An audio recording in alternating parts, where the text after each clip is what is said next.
Imagine waking up one morning to find a letter slipped under your door, not from your landlord, but from a government agency, stating that due to your immigration status, you are no longer eligible to rent a home. You have 30 days to leave. No explanation, no appeal, just a quiet warning that you're now on the list. The housing blacklist. As shocking as it sounds, this nightmare is becoming a reality for thousands of immigrants across the UK in 2025. It's not just rumor, it's not just politics, it's happening. A new wave of regulations, framed under the guise of national security and housing reform, is quietly targeting immigrant families, limiting where they can live, who they can rent from, and in some cases, whether they can rent at all. Behind the headlines and press conferences lies a chilling agenda, a growing system that divides tenants by their immigration status. This isn't just about denying a flat, it's about erasing a sense of belonging. Let's go back to early 2025, when Parliament passed the Fair Housing Eligibility Act.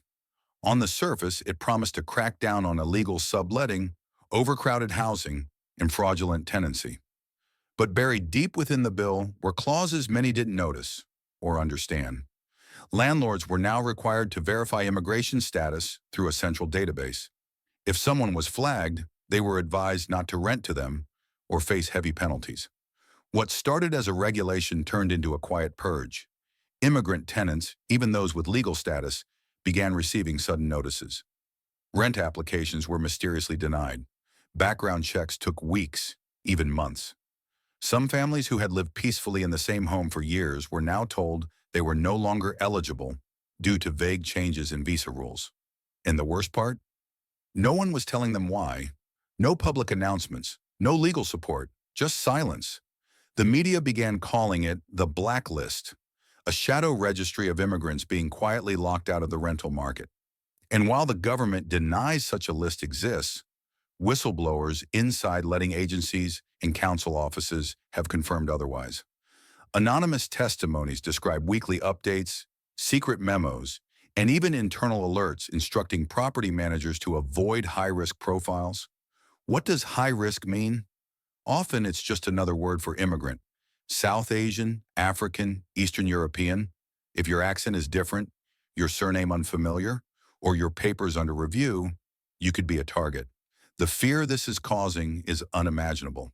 Families with children are terrified to complain about mold or heating problems because any interaction with landlords could trigger a background check. Tenants are hiding, moving frequently, avoiding official paperwork.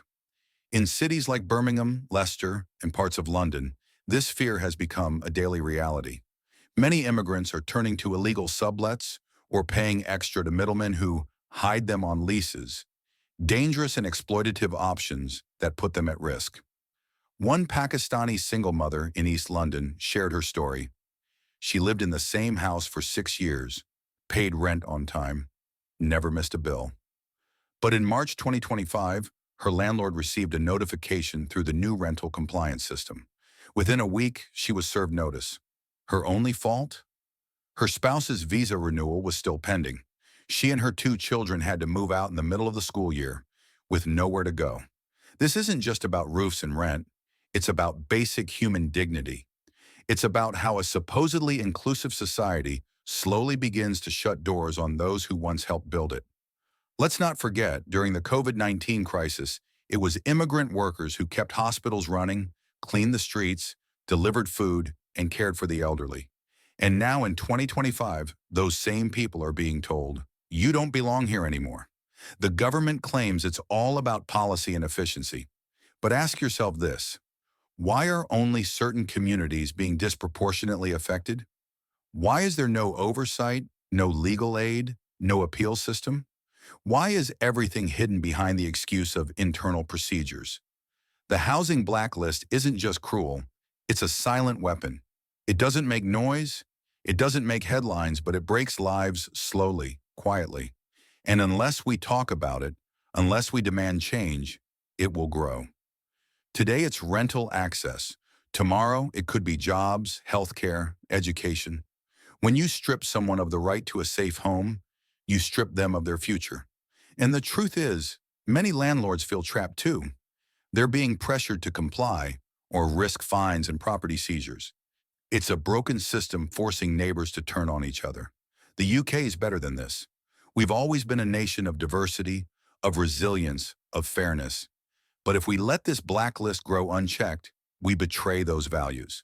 This isn't just an immigrant problem, it's a human problem. And if we allow one group to be targeted silently, others will follow. It's time to ask, who's next? The choice is ours. We can stay silent, or we can stand up. Share this story. Talk to your community. Push back. Because a society is only as strong as the way it treats its most vulnerable. And if this video opened your eyes or touched your heart, don't forget to like and subscribe. Your support helps us keep uncovering the truths that others won't show.